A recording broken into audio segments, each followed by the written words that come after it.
We're going to talk today about the terms and the allocations of cost when it comes to the residential purchase agreement. All right. Those terms and cost are super important as we're dealing with offer writing because it's what's going to actually facilitate the deal. How much are we going to pay for it? As you can see in line item 3A. How much is the buyer willing to offer? And you're representing the buyer. Will it be an all cash deal? If you check that box, it will gray out some of the other fields. But this grid system is a great way to put everything all in one easy to read place on the contract. How much are you going to offer? Is it an all cash deal? When will escrow close? As we've said in previous lessons, make sure that you're filling in all the blanks. If it's 0, write 0 or NA. All of those things are important when we're writing a contract. We want to make sure, all right? Or we also want to make sure that we're writing in the things that are necessary. Close of escrow. Will it be a number of days after acceptance, or will there be a specific date that the property will close or that you're agreeing for the property to close? When will this offer expire? As you know, the buyer can rescind a contract anytime prior to the acceptance from the seller. We're going to give the seller a set amount of days to accept our offer. By default, it's 3 calendar days, but you can type in 1 day, right? If you presented an offer today, then you could want an answer by this evening, right? And the seller's agent has to give you a response one way or the other. They can't just let it sit blank. They have to say, okay, I presented it to the seller. The seller's not interested in moving forward with your offer at this time, but that's what section 3C is all about. 3D is the initial deposit. What we used to call the earnest money deposit is no longer called earnest money. It's actually just called the deposit amount or the initial deposit amount. That initial deposit amount is what we put forward in order to say, I'm very serious, Mr. Seller, about buying your house. I'm so serious that I'm going to give you X amount of money up front to show you how serious I am. Typically, that amount of money is 3% of the purchase price, but it doesn't have to be. It's just a typical number, right? It's a standard number, 3% of the purchase price. So if it's $100,000 purchase, it would be $3,000 of initial deposit. Now, in section 3D, some agents will increase that deposit once the offer is accepted, under the same premise that I just shared. Mr. and Mrs. Seller, I'm very serious about purchasing your house. Initially, I'm going to give you $3,000 on this $100,000 purchase. And once you accept it, I'm going to deposit an additional 3%, thereby making it a full 6% to show you that I really want this house and I want you to choose me. Okay. In section 3D, line item 2, you can also remove what's called contingencies. Contingencies are those things like inspection or loan or appraisal or whatever else you can think of that the buyer may hold back and say, I want to buy this house, but I want to make sure I have the opportunity to make sure this home is exactly what it is. So I want to inspect the house, or my loan isn't fully approved yet, or I want to make sure it appraises for the value of which I want to pay. Okay, that's that section. Again, this is not something you have to fill out, but you can remove contingencies in advance of that, and those are things that make your offer strong in a competitive market. Okay, in line item 3E number 1, that talks about how much, if there's going to be a loan, how much is the first loan. Typically, LTVs or loan to values, in other words, what the bank is willing to give, is 80% of the value of the house, and the buyer has to come with some variant, which is 20%, which is the difference between the purchase price and the amount the lender is willing to loan. Or in cases of, say, like a VA loan or a FHA loan, as little as 3% down. And as you can see in this box here, you can check FHA, VA. And when you check those boxes, these will generate, once you check those boxes, zip forms will generate additional documents that go with this particular purchase. Okay. Line item 3E2 is if there's additional financing. In other words, you may be requesting seller financing, which is where you're saying, Mr. and Mrs. Seller, I want to buy the house. The bank's only going to give me 80%. I have 10%. Could you finance the remaining 10%? And that's where you would put that information, is here in line item 32E. Okay. And it also talks about occupancy type. By default, it's you're purchasing it as your primary residence. Or is this a second home where it says secondary? Or will this be an investment property? You're going to check one of those if it's anything other than the primary or an owner occupied property. Okay. And then because Zip Forms is a very smart program, it will then calculate the balance that's due, right? It'll let you know how much additional monies are necessary to bring to escrow, okay, in order to close the deal. In this section, as we continue to talk about terms of the purchase in line item 3G, that's if any credits are going to be asked for from the buyer. The buyer can sometimes say, Mr. and Mrs. Seller, I want to buy this house, but if there's something wrong with it, will you pay this additional amount of money? We can also add additional terms, financing terms in this section here. Those are those things that are not specified in writing, but you can create a clause that says, in addition, I'd like the seller to cover $3,000 of my closing costs, things like that, okay? So that's where you would write additional financing terms, which would be 3G2, okay? That's where you would do that.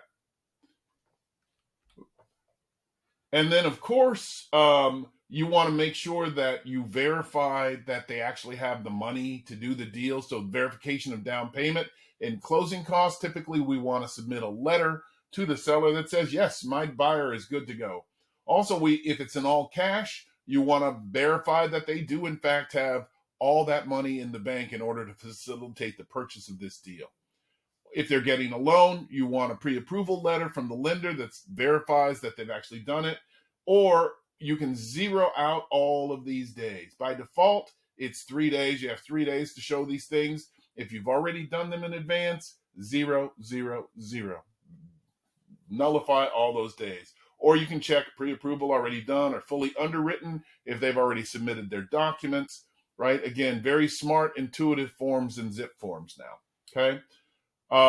Now, when we're all through the transaction, by default, the buyer has the right to walk through the property again to make sure everything is everything before they close escrow. They can assign the property to someone else. They have 17 days to let the seller know if they're going to not fulfill the contract themselves, but they're going to give it to someone else to fulfill it, which is known as an assignment. And we'll discuss that in a later session. By default, 17 days for loan approval, 17 days for appraisal. Again, those are the default days. Here is where you would adjust those days. If their contingencies are removed and there is no loan or appraisal, you would just simply check these boxes here, okay? And then you can also write here in line item 3L, if the property, I'm only going to move forward with the purchase of this property as long as it appraises for X. If it was $100,000, you're going to make sure, you may want to say, I need to appraise for at least $90,000, okay? Or $110,000. And that's how we go about that. By default, again, 17 days. We have 17 days to investigate the property. That means doing our due diligence as a buyer and buyer's agent. We're going to have a general property inspection. We may have wood destroying, pest inspection, termite damage, things like that. You know, we may have some additional inspections, roof, air conditioning, pool, if it has a thing, or you can default those days. You can either say you can reduce the amount of days. I only need 5 days to do that. I only need 2 days to do that. Or you can remove all the contingencies altogether by checking here, contingency removal, waiver of contingencies, okay? All righty. And then finally, when are they going to take the property? upon the recording day, in other words, the day that it closes, it defaults by 6 o'clock, or we know that recording often takes place in the morning, 11 and 12. So we may want to get the keys by 2 p.m. So you would write in 2 and then check the PM box. And that's when you would get the keys from the seller or the seller's agent. You want the property to be vacated, or will the seller remain in the property after the property closes? In which you would check here 29 days or fewer. That is not what's known as a lease agreement. So that would be allowable. Anything beyond 30 days would require you to create a lease agreement, even if it's just for 30 days. Okay. If it's a tenant occupied property, will the tenants remain in the property after the property is closed? Okay. All these days here from line item in is the days that the seller has to deliver all documents and things necessary to the buyer. Okay.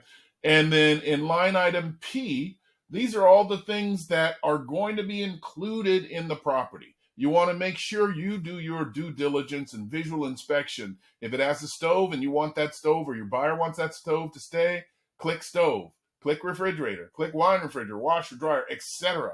All those things you see as you see the property, make sure that they're included here, because if you don't check those things, that means they won't be included in the sale, or potentially may not be included in the sale.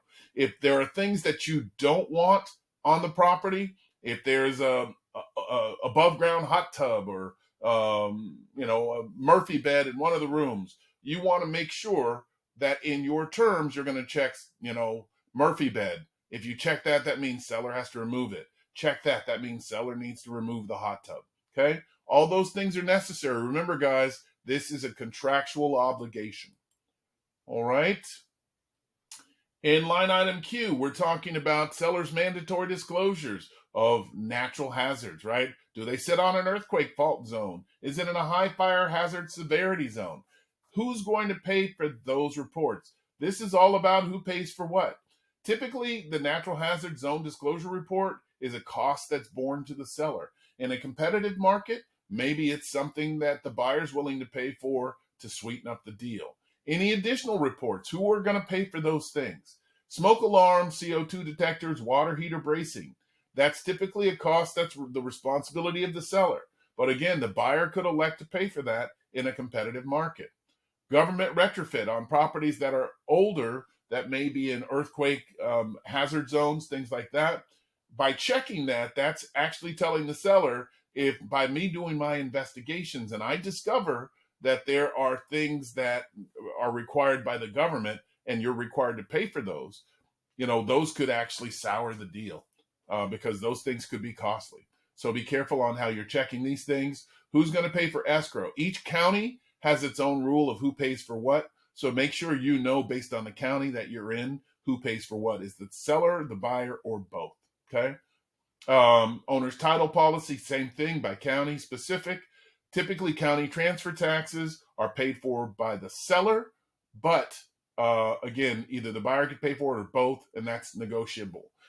Some cities have what's called city transfer tax. Sometimes it's split between buyer and seller. Sometimes it's sellers exclusively. Sometimes it's buyer exclusively. Check with your title rep. They can provide you with a document that tells you by county who pays for what. If it's a condominium or a townhouse or a home that's in a homeowners association community, who pays for those preparations of documents? It's the seller pays for the disclosures and the buyer pays for the cert fee. Who pays for the transfer fee? Again, something that is negotiable. Private transfer fees, if it's in a private community, who pays for what? And then any additional associated costs for this particular transaction, who pays for what? Home warranty, always a good idea to get a home warranty, or advise your buyer to get a home warranty. It protects the house. It's like additional remedy should something break down. It's usually a nominal cost. It just depends on how big the house is and what amenities it comes with. But who's going to pay for that? And then, of course, any other additional terms that need to be included in the contract would go here. All right, guys. Make sure that you're taking time to read the residential purchase agreement carefully so that you know what goes where and how it functions. That way you can explain it to your buyer. It only makes you that much more of a professional. See you next session. Thanks for your participation.